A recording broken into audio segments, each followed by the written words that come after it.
Hola a todos, vamos a estudiar en este video el comportamiento que tiene el suelo frente a diferentes niveles de esfuerzo, cuál es la deformación que puede alcanzar y como consecuencia de esta relación vamos a verificar cómo es que trabajamos con la rigidez en el caso de los suelos.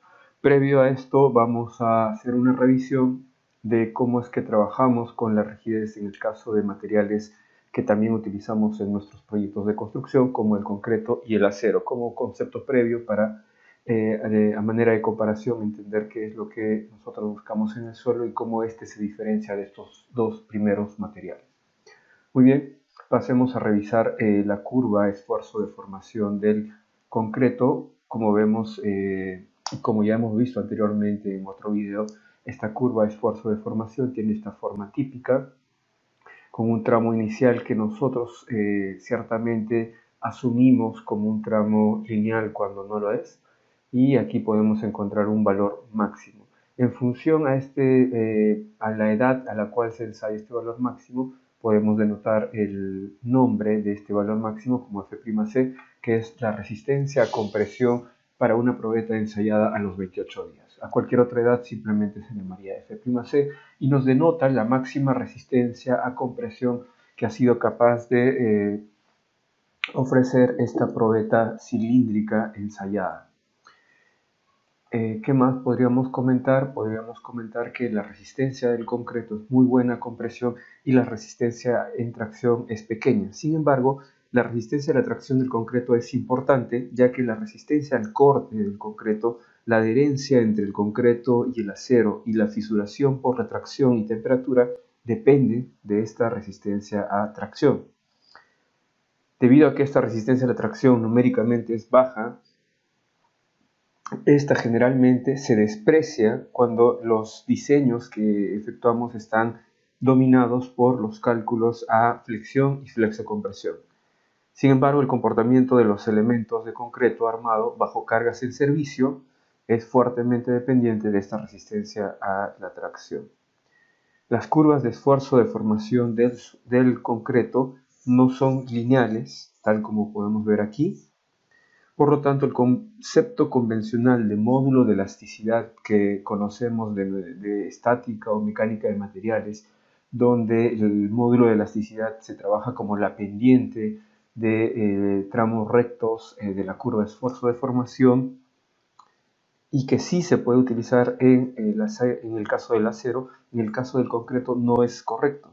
Sin embargo, para esfuerzos bajos, ¿y a qué llamamos esfuerzos bajos? A esfuerzos que están en el orden del 40 al 50% de este valor de F'C, es decir, valores que estén por debajo de esta zona hacia abajo, podríamos considerar el comportamiento del concreto como un comportamiento lineal, es decir, sí sería válido en este rango trabajar con un módulo de elasticidad, dado que la curva no difiere tanto de un tramo recto. Y es lo que eventualmente hacemos nosotros para este material, que es el concreto.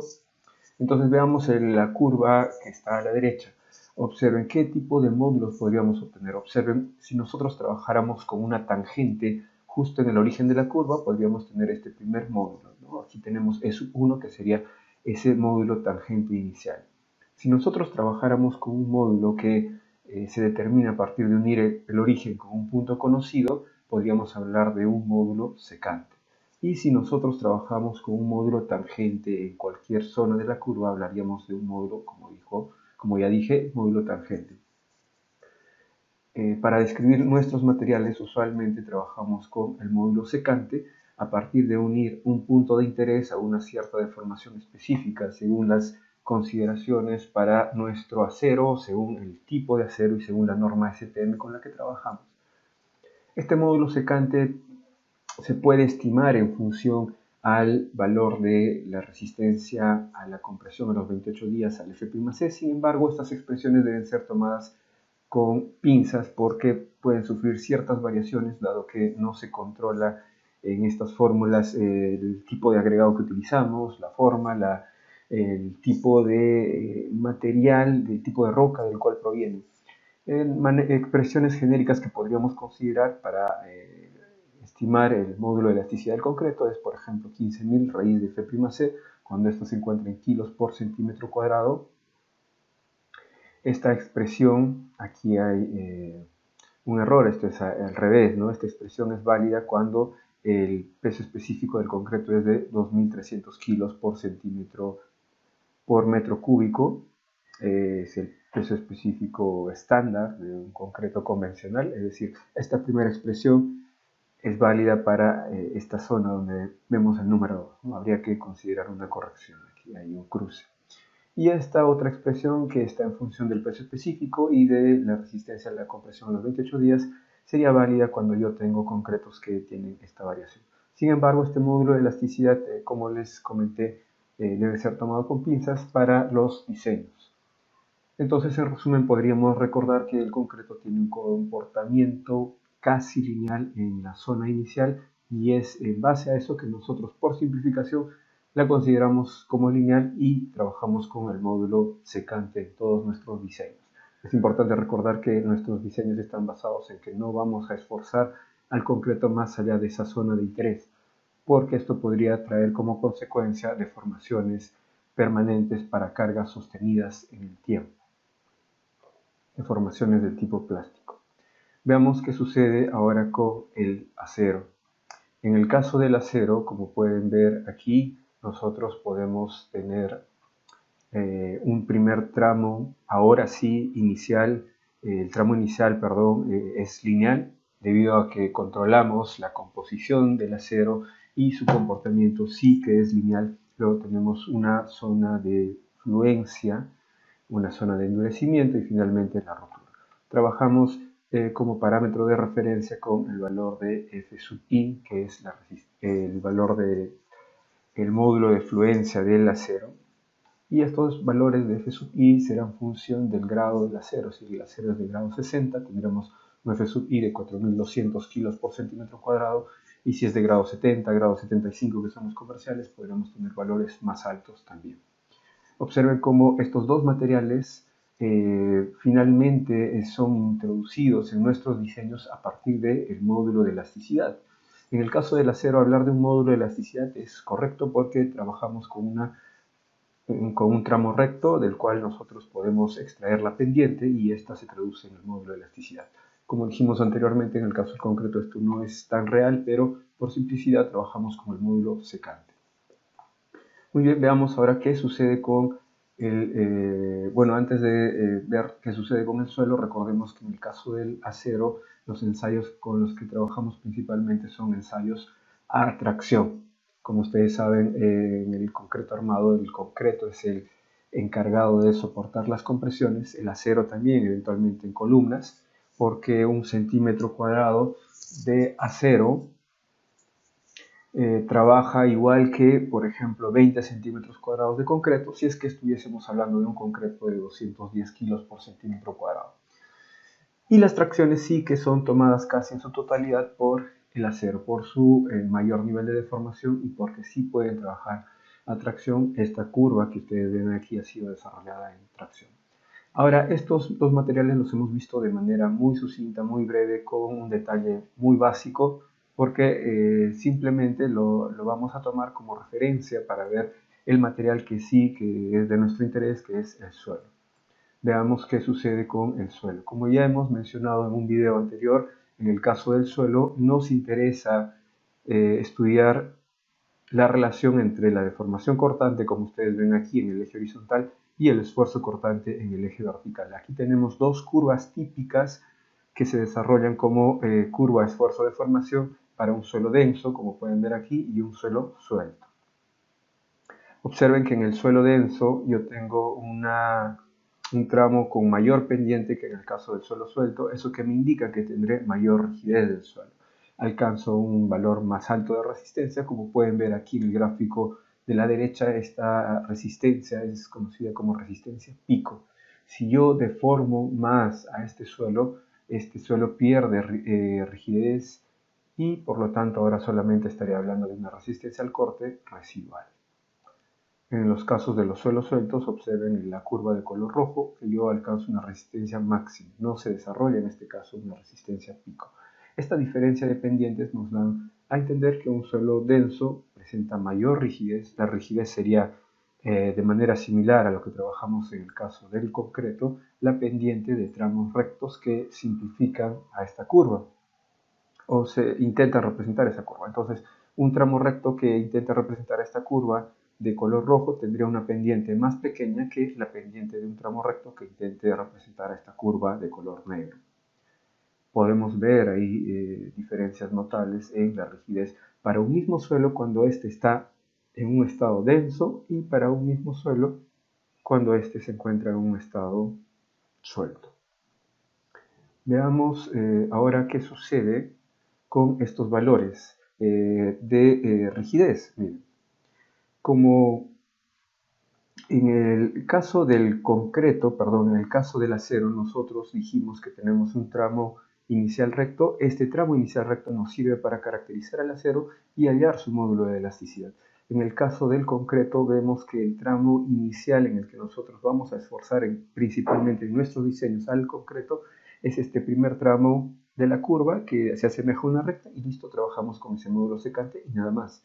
En el caso del suelo el comportamiento es un poco más complejo. Observen que la curva va cambiando, digamos, si queremos decir que queremos trazar una tangente que representa la curva, esa tangente estaría cambiando constantemente de pendiente. Entonces, finalmente, ¿con qué rigidez vamos a trabajar en el caso de nuestros diseños sobre el suelo?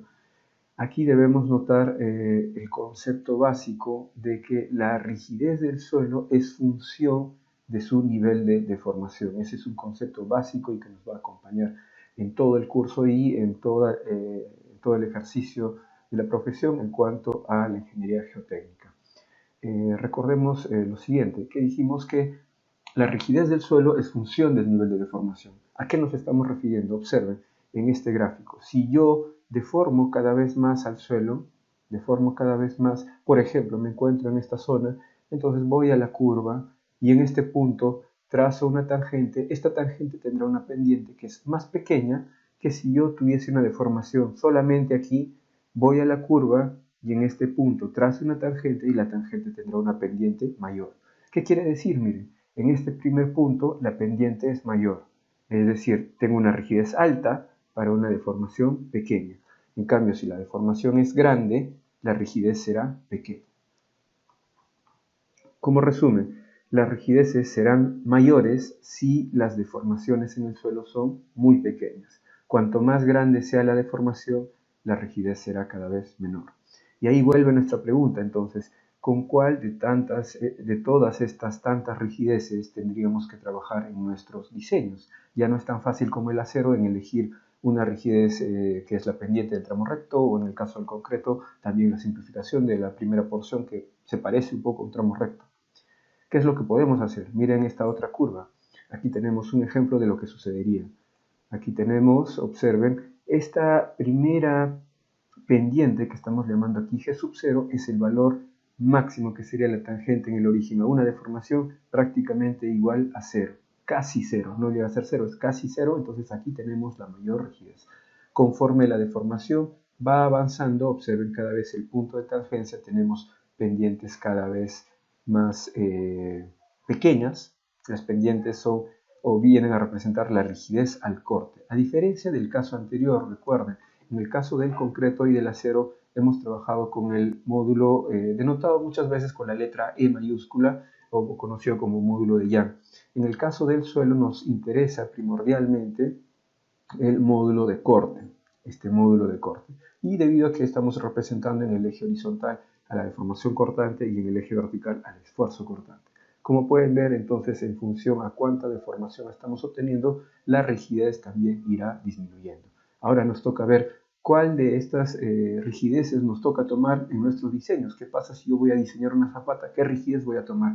Si yo voy a diseñar un pilote, ¿qué rigidez debería tomar? Si yo voy a diseñar un muro de contención, ¿qué rigidez debería tomar? Entonces, ¿cuál tendría que ser la primera pregunta que me debo hacer? Si en el gráfico anterior yo dije, la rigidez es función del nivel de deformación, entonces yo me tendría que preguntar, si yo estoy trabajando con una cimentación superficial, llámese zapatas o losas, tengo que saber más o menos cuál es el orden de deformación para asociarlo a cierta rigidez. Si yo estoy trabajando con muros de contención, tengo que tener claro cuál es el orden del nivel de deformación para más o menos saber cuál es la rigidez con la que tendría que trabajar. Y eso es lo que vamos a revisar en las siguientes láminas. Observemos este gráfico que está aquí, es un gráfico resumen del gráfico anterior. En el caso anterior vimos que conforme la deformación iba creciendo, las pendientes eran cada vez más pequeñas. Entonces tomamos todas esas pendientes y las introducimos en este gráfico que ustedes ven aquí. Este gráfico es conocido como curva de degradación o reducción del módulo de corte del suelo. Todo suelo tiene esta curva de degradación. Se puede obtener mediante ensayos dinámicos o de forma indirecta, mediante ensayos geofísicos la primera parte y luego hacer ciertas adaptaciones para obtener esta curva. Observen que en la parte inicial este valor de aquí es el valor máximo. Si regresamos al gráfico anterior, ese valor máximo corresponde a, recuerden, a una deformación muy pequeña, casi igual a cero. Entonces esa es la pendiente máxima, es decir, la rigidez máxima que podría ofrecerme ese suelo. Conforme lo deformo más, la rigidez irá cayendo. Entonces veamos que eso se cumple también en el siguiente gráfico, la curva de degradación o reducción del módulo de corte del suelo. A mayores niveles de deformación, observen, esta rigidez va cayendo. Cada vez el suelo me ofrece menos rigidez según la deformación que estoy alcanzando. Entonces continúa la pregunta, ¿cuál de todos estos módulos es el que yo tendría que utilizar cuando haga un diseño un diseño de pilotes, un diseño de zapatas, de muro de contención o de cualquier otra estructura geotécnica? Podemos ver ahora lo siguiente, antes de llegar a ese punto, esta curva se suele trabajar de dos maneras. Una con los valores exactos, aquí por ejemplo si estamos hablando de un módulo de corte en kilos por centímetro cuadrado, en megapascales, en kilopascales, como querramos trabajar, o en su defecto con una curva normalizada. ¿Qué quiere decir? Que todos los valores que tenemos aquí los vamos a dividir entre el valor que está aquí, que es el máximo. Divido este valor máximo otra vez entre este valor, me va a dar 1. Divido G1 entre el valor máximo, me va a dar un valor que es menor que 1, y así cada vez voy descendiendo a un valor más pequeño. Y aquí está un ejemplo de esa curva normalizada. Tenemos 1 en el valor máximo y cada vez un valor más pequeño. Esta curva es de mucha utilidad para hacer aproximaciones y propagación de ondas sobre el terreno y para ver la amplificación sísmica. Es un tema que probablemente veamos de manera sucinta más adelante. Después del parcial trataremos de ajustarnos para poder hacer un repaso mínimo al menos de ese tema.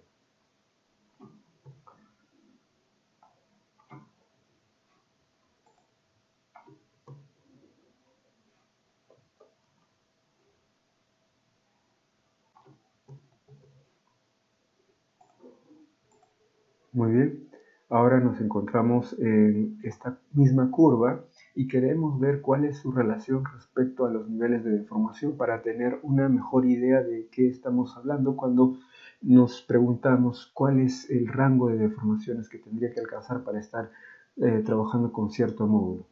Observen que estas deformaciones son deformaciones cortantes, por lo tanto se expresan en porcentaje. Miren, hablaremos de deformaciones muy pequeñas, como estamos aquí, cuando estamos en el orden de 10 a la menos 6 o 10 a la menos 5. De deformaciones pequeñas, cuando llegamos hasta el orden de 10 a la menos 4, deformaciones medianas a 10 a la menos 3, deformaciones grandes 10 a la menos 2 y deformaciones residuales o ya muy grandes del orden de 10 a la menos 1. El comportamiento del suelo podría ser considerado casi lineal solamente en este primer tramo. El resto del comportamiento del suelo es no lineal. Recuerden lo que vimos en el primer video cuando definimos el comportamiento del suelo como un comportamiento elastoplástico. Esta primera zona vendría a representar el comportamiento elástico, si quieren llamarlo así, y el resto del comportamiento plástico. Además, veamos, en esta zona podríamos asumir que la rigidez del suelo es casi constante. Aquí un comportamiento en cierta medida recuperable, aquí nos dice totalmente recuperable, por las condiciones de deformación del terreno, pero es dependiente de cómo se desarrolla este tramo curvo para cada suelo, las arenas, las gravas, los limos y las arcillas. Aquí hay una degradación del terreno y aquí sí que hay una degradación importante. Muy bien, dicho esto, creo que ya estamos un poco más referenciados en cuanto a los niveles de deformación en porcentaje y nosotros necesitamos ahora sí saber qué valor de toda esta curva es el que nos va a importar para realizar nuestros diseños de zapatas, de cimentaciones superficiales, muros de contención, taludes, etc. Entonces, antes de llegar a ese punto, veamos el siguiente gráfico. Es un gráfico similar extraído del manual de materiales del Plaxis. Observemos qué sucede. Miren, el mismo concepto, aquí tenemos muy pequeñas deformaciones pequeñas, deformaciones grandes. Observen que los valores o los parámetros que tenemos aquí, es decir, estos módulos de rigidez en estos tramos, son obtenidos mediante ensayos llamados ensayos dinámicos, lo que ustedes ven aquí, métodos dinámicos. En el Perú tenemos muy pocas empresas que se dedican a la ejecución de estos ensayos. Cuando tenemos estructuras geotécnicas importantes y requerimos de estos ensayos, a veces se suelen enviar muestras al extranjero. Conforme pase el tiempo, seguramente estos ensayos ya se irán implementando. Miren, cuando hablamos de estructuras de contención, miren los niveles de deformación, en qué rango nos encontramos. Ya ustedes con el gráfico anterior podrán referenciarse si estos son deformaciones pequeñas, grandes, medianas. Cuando hablamos de cimentaciones superficiales y profundas, fundaciones, estamos también en este orden. Cuando hablamos de túneles, tenemos deformaciones también importantes, sobre todo en la bóveda o en los hastiales, en función a qué tipo de diseño, qué tipo de procedimiento constructivo o de excavación, sea con NATM o sea con tuneladora, estemos efectuando.